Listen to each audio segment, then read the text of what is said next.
Hello, YouTubers. I want to welcome you to another edition of Bargain Bin Gear. And you're in for a treat, because here we have part 4 of Reviving Studio A. And in fact, we're almost done with that series, as far as I'm concerned, anyway. Okay, now, first things first, I guess, because there are some things that have been changed or upgraded that are quite obvious, and others that are not. Now, hopefully you've been following the series, right? And in the last video, you'll recall I had that big Akai television. Well, it looked like a television, but it's kind of like the television without the tuner, without the guts of the TV. So in other words, it was kind of a VGA type monitor. The HDMI didn't work at all, you know. And it was very, very old. Interestingly, I got it to power on, but it turned on once and then it kind of gave up the ghost. And, well, I thought about it, and I thought, man, I don't know. It's kind of a luxury item. Do I really need it? No, not really, I guess. You know.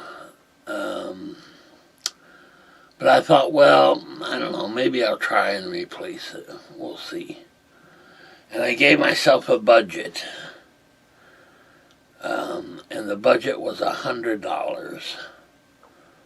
100 smackers, right? I didn't know what I could get for $100. In fact, I went on Craigslist, looked around, and I found one. It was kind of an older TV, but it was like a 43-inch TV for $100. I thought, well, that could be okay, I guess.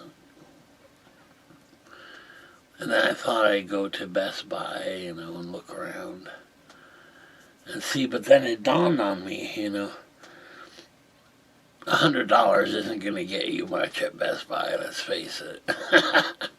Right? Especially when I was trying to replace a big screen TV, you know. And when I say big screen, it was probably 40 inches, maybe 44 inches, something like that, diagonally, you know. But it was an old style TV. So anyway, make a long story short, I went to a pawn shop, if you can believe it, right? And I looked around the TVs, and they were pretty nice. But they had one that was pretty big. It was the second biggest one in the store, and I don't know why they had it priced this way, but the price was right. So they gave me a deal. They said $100 out the door, including tax. I said, done deal, let's do it. And so I did it, and what I ended up with was this. Let me show you. Here it is. Just to make it clear, go ahead and...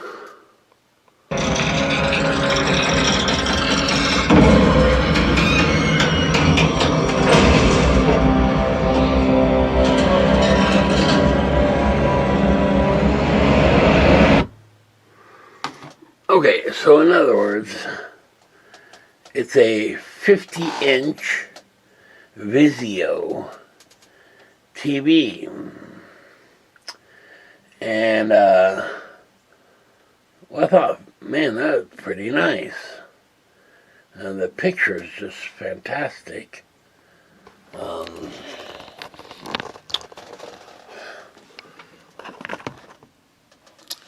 However, the only thing I was concerned about, really, is that in the store they were playing a movie, right? And the picture quality is great. However, the movie seemed to only occupy like half the screen. And it's like, oh man, what a disappointment that would be. You know, on my other TV, which is a Sony, it has a zoom feature, right? So no matter what you're playing, what movie you're playing, or what channel and so on, it'll always be full screen. In other words, the picture will be from edge to edge with no black bars or any of that business, right? So I messed around with this TV, and sure enough, it was able to zoom. Ready? And you can see that here.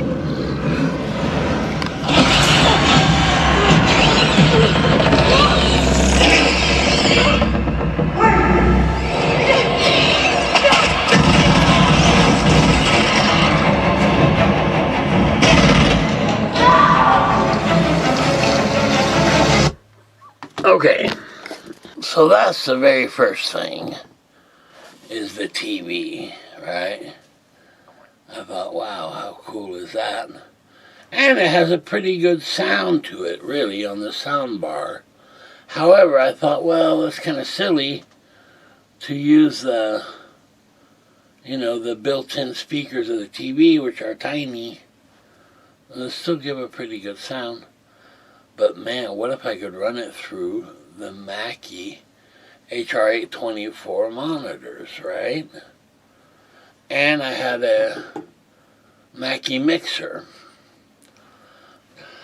Well, remember, this was an HDMI connection to the TV. However, I looked on the back of the TV, and it had one audio out. And it was an optical, digital out, right? I thought, well, that's pretty cool, except I can't use that on my Mackie mixer, right? Which is basically analog. So if it received the HDMI signal, it really wouldn't know what to, or I'm sorry, the optical signal, it wouldn't know what to do with it. So, for that I got an adapter. And it's this little box right here. See that? Little tiny box here. Has a little red LED there. Yeah. And basically, what that does is basically give me an HDMI, an optical out, and it then creates a analog out via RCA jacks. So I had to then get RCA to 1/4-inch cable, which I did. And now the sound comes out of the HR824 monitors, which are superior to obviously the TV's sound. Alright, so that was the start of things, and I was thrilled. Man, the picture quality is fantastic and things. But then, here's what I did. I had a little subwoofer. It wasn't hooked up or anything.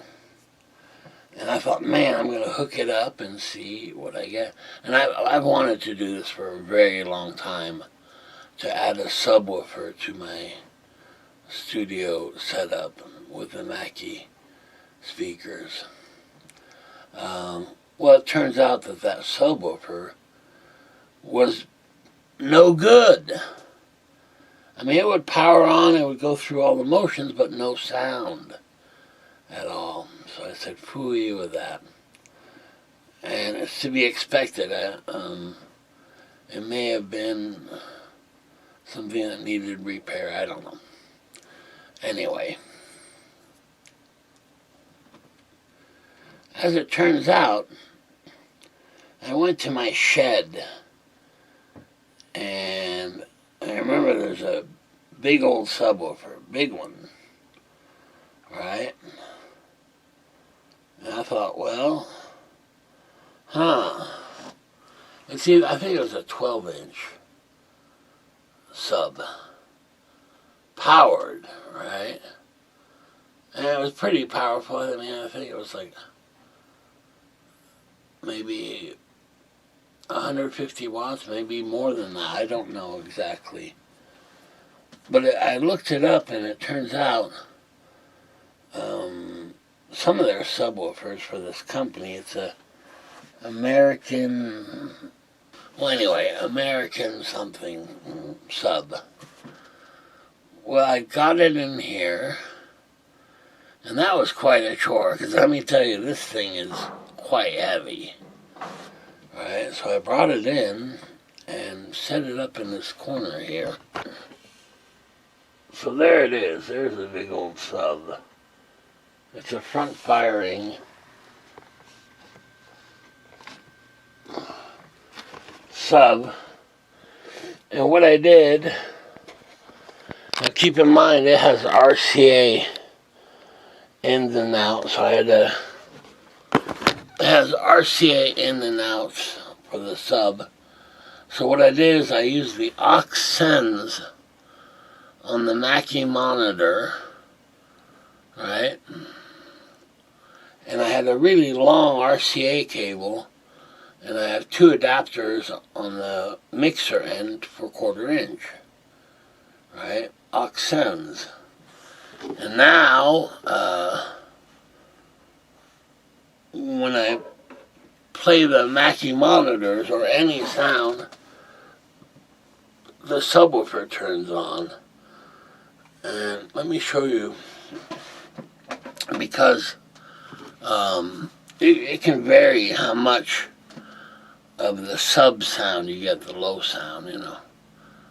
I mean, from a quiet kind of rumble to a huge thing that really shakes the walls. Let me show you. That's a halfway.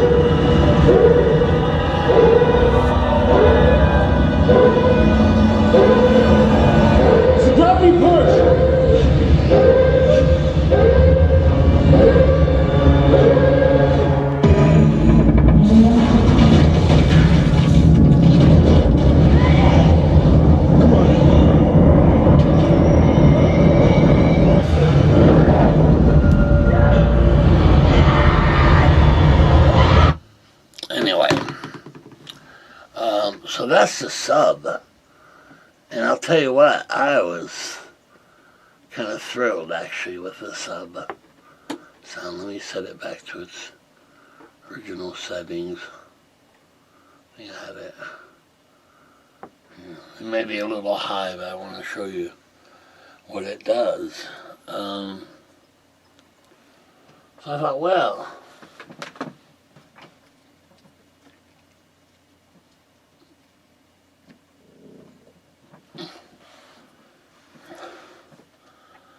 so I thought that, man, that sub is just awesome. The sound of it is awesome. And, well, this brings us to our next point, which is another thing I did, is I got the microphones set up and actually did 2 recordings, right? Using the Mo2 and the microphones and everything. which the last time it didn't have that set up, right? I thought, okay, well that's pretty cool, and I can run those recordings from the Motu into the Mackie mixer, into the monitors and the sub, right? But there was one thing missing, and I'll show you what it is. And I kind of made a mistake too. I'll show you. Take a look at this. Is pretty cool. There's the TV, and take a look. That's my PC monitor, right? Right here. And actually, below it I have a little screen right here, which is the same monitor, right? But it's a computer monitor. And then above that we have the TV. In other words, I can choose between it being a PC monitor or a TV, right? And that is pretty darn cool when you can actually run the recording. Now here's one of the recordings I did right there, these two lines right here, and if I play it,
okay, now you may be asking yourself, but Dennis, why do you have the little monitor if you have the big monitor?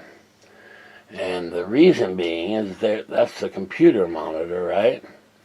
And let's say I was watching a movie on the big TV screen, right?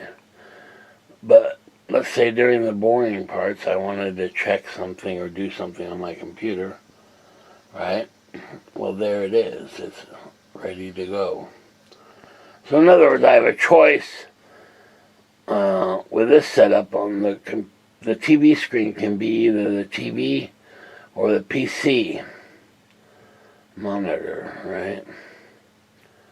And here this is always the PC.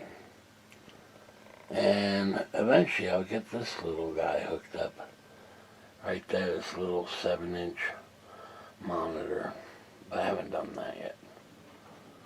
Okay, so anyway, and I'm really pleased with the sound quality of the sub. I mean, you can really hear the bass really well. In fact, I'll show you the difference. Okay, this is with the sub.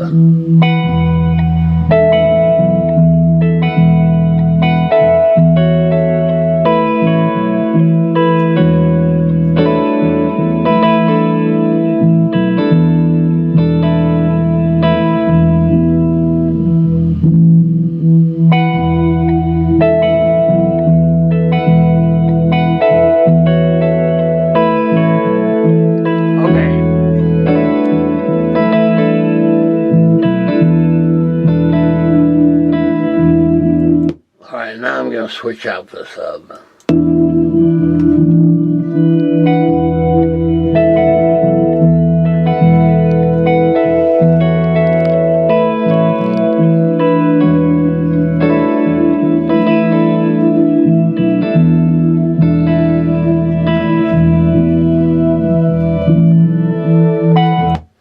I mean, the bass is still there, but it's almost like it's implied rather than actually being there.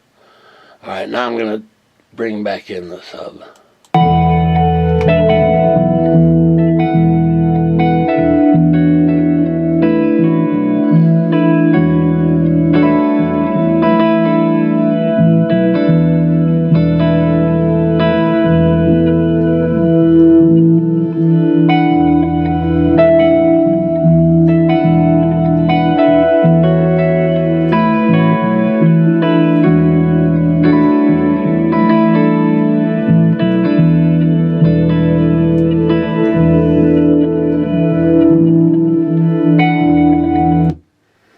Okay, and here's the other one I did, the other recording.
Okay, man, it is pretty quiet in here, so much so that I can hear the hard drive spinning on the computer because they're the old kind with a cylinder, you know, instead of solid state, unfortunately.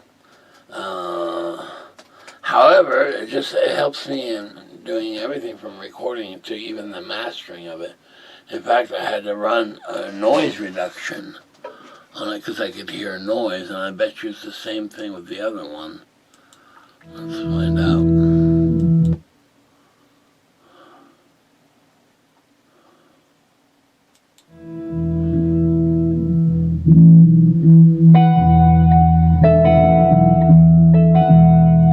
Yeah, it almost sounds kind of like a hissing. So let's see if I can get rid of that. Here we go.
those are the first 2 recordings done in the newly revived studio, and it seems to be working great. I can really hear things. Man, the clarity is unbelievable. Even the unwanted hiss I could clean up here. And yeah, it's really quiet. Even the desktop PC,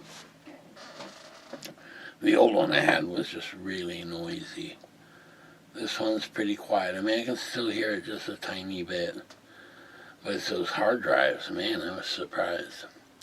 Okay, so anyway, those are the big changes from last time, right? The addition of the TV, the addition of the subwoofer, right? And getting them all to work with each other, right? So in other words, I can have, on the TV, I can have either the PC or the TV. On the small monitor, I can just have the PC. And all the audio goes into the Mackie mixer, into the HR824s and the sub. Fantastic, man. In fact, to be quite honest with you, remember, this is my studio room, my music studio room. So, well, the truth is, though, it sounds so darn good and looks so good. I've been watching movies in here.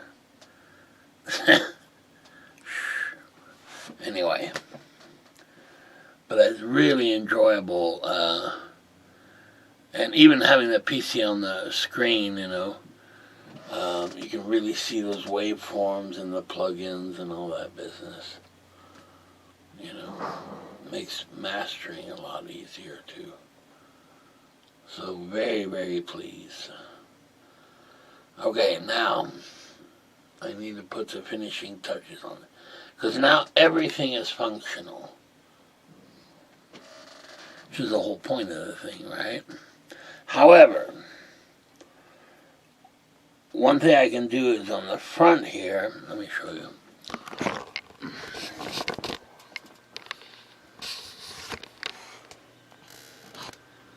This stuff right here, this is all spaghetti of cables and things. And what I need to do is basically organize them and run them into the back, right? Make it a little neater in here.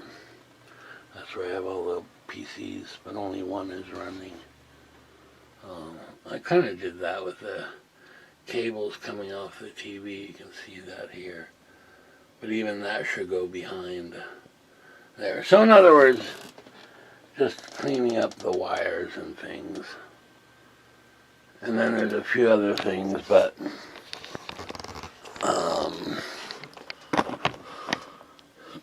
basically at its core, it's fully functional, you know.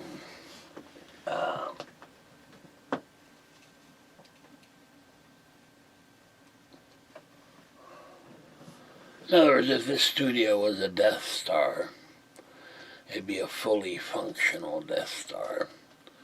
In other words, everything is working correctly and is connected correctly. And man, what a difference it makes, especially sound-wise, but looks-wise, as far as the TV and things. I got rid of the 2 monitors, though I kind of missed them, but they were just so big they would block the TV out. It makes no sense. Alright, so here I've got a little TV.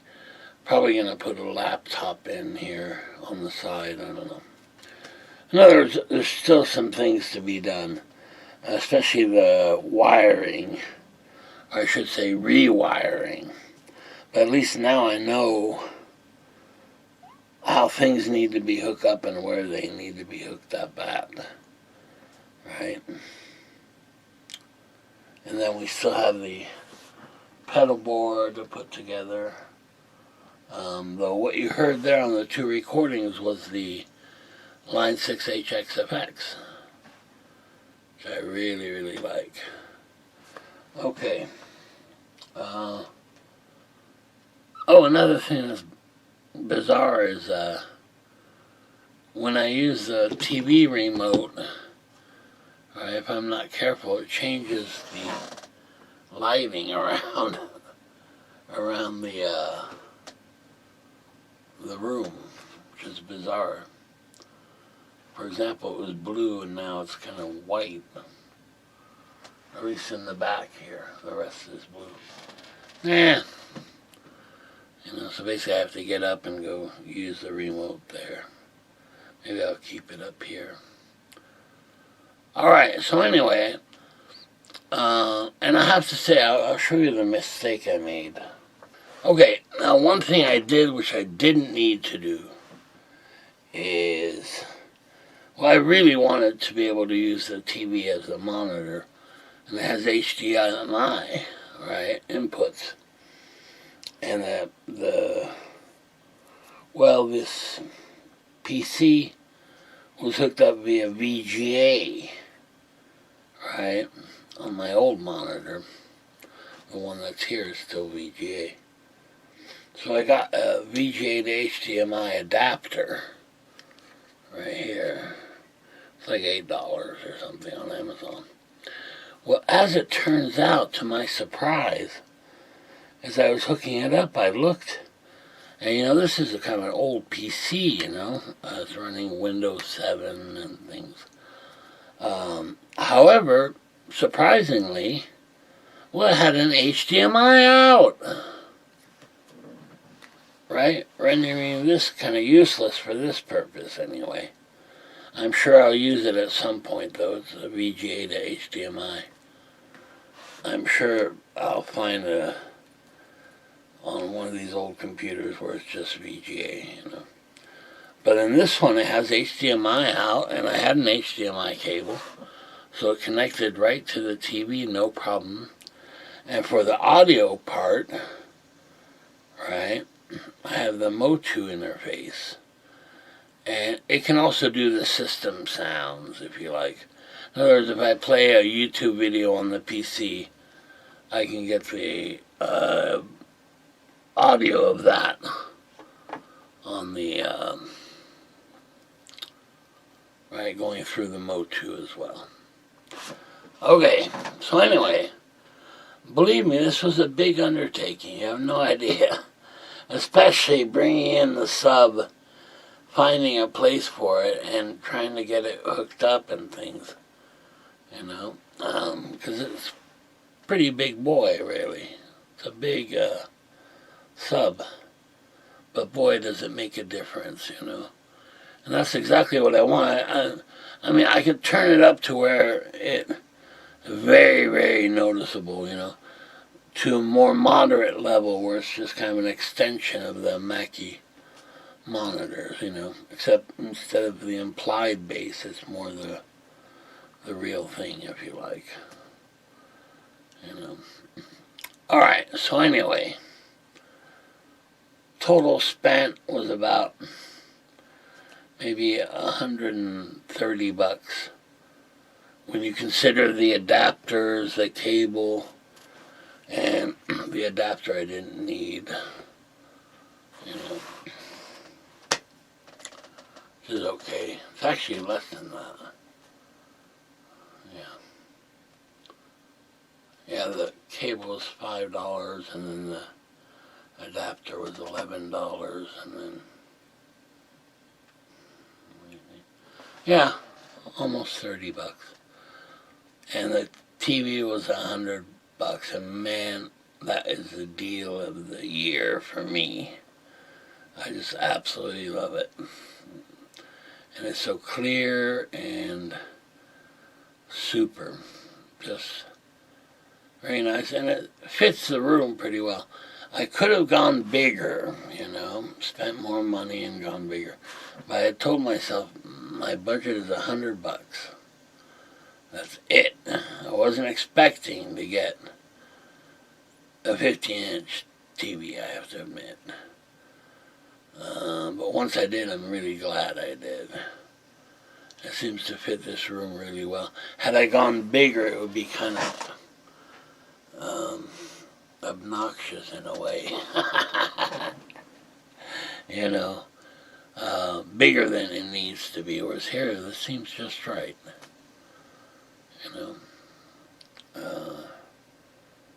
if there were 3 bowls of porridge, you know, one is too hot, one is too cold, and one is just right. And for me, this TV is just right, size-wise. It's fine. It's great. Alright, so Studio A is up and running, believe it or not. Still have a few things to do, you know, especially getting rid of this, the power and spaghetti of cables here. You know, instead of having it in front here, it's going to be in the back. You know, and a lot more organized than this. Alright. So there you go. There's Studio A anyway. Okay, very good. I'll see you next time. Okay, bye.